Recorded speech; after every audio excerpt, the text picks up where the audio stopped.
What is up, everyone? Welcome. And today we're going to dive into my brand new series, the Jacob Wheeler Select Series of rods by Duck Fishing. Each of these rods was hand selected the actions for perfection of what I needed to do my job. If you've been around the channel at all, you've seen the Jacob Wheeler Select Series or the Jacob Wheeler Original Series that's been sold a lot of different places, of course, Academy. And man, it's been really well received. Won a lot of money on those rods, and it's been great. But there was time to step things up a little bit, and so this is a little bit of a different price point, being in that mid 200s range. I wanted rods and actions that supported my original series, but then a higher modulus blanks, some different vibe, different feel, and that's exactly what we did with the Select Series. So we're gonna dive into each one. So we'll dive into it right now. Let's do it.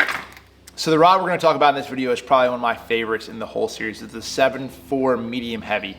This rod was designed to have that graphite composite feel, but without the weight of a rod with a graphite composite. It is a little bit of a heavier rod because it is 7.4, but the key is having the right action. This is the ultimate chatterbait and lipless crankbait rod. I have two chatterbaits tied on, and a lipless crankbait. That's the rod I throw it on. It's absolutely insane. I caught a 28-pound bag out here on Chickamauga on a lipless crankbait with a friend, and he threw that rod. It never lost one. We never lost one all day on a lipless, and the chatterbait's the same way. I went up north and I tested this rod, and I caught a 90-something bass that day and lost one on a chatterbait. And that's a big deal. The whole key with a good chatterbait rod is really the parabolic bend and the right load.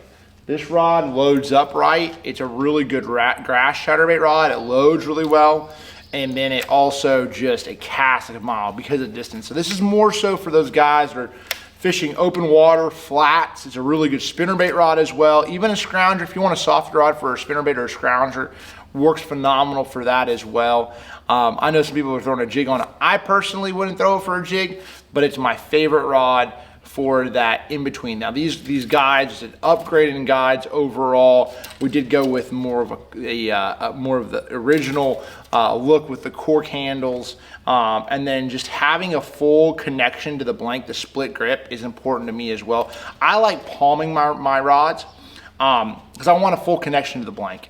You know, I want that, the more feel that I have to the actual blank of the rod and I'm reeling that bait, the more I feel like that sensitivity really comes through the rod. And that's really important overall. These are not micro guides, they're sort of the in-between. And they truthfully they did a good job. And it's more of a classy look, you know, from the white, this is more of the, more of the metallic blue. You have like a platinum look to him.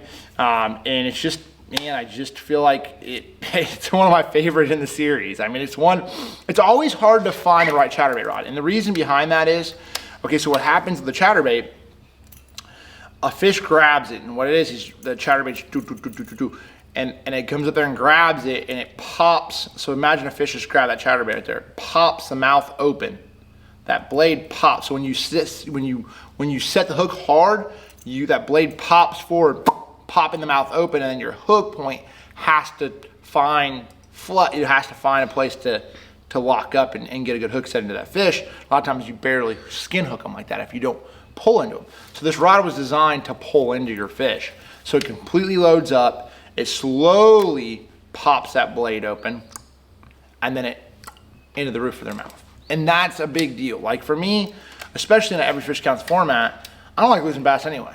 But I sure as heck don't want to lose them when every single one of them matters and every single one of them counts. You know what I'm saying? So it's really, really important to have those, getting those fish in the boat. And I don't care if I'm fun fishing or if I'm fishing for $100,000 like I do from day in and day out. I don't like losing bass because there's something wrong with your setup, whether you're not throwing the wrong bait, the wrong hook, the wrong plastic tray or whatever. There's always something that you can change.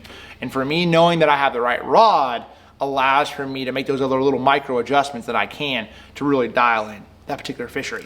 So that is him right there. I typically, you can throw whatever reel you want on him. I have some still in my old, these paradigms are discontinued. I throw a lot of the Corrados right now on several of my other reels.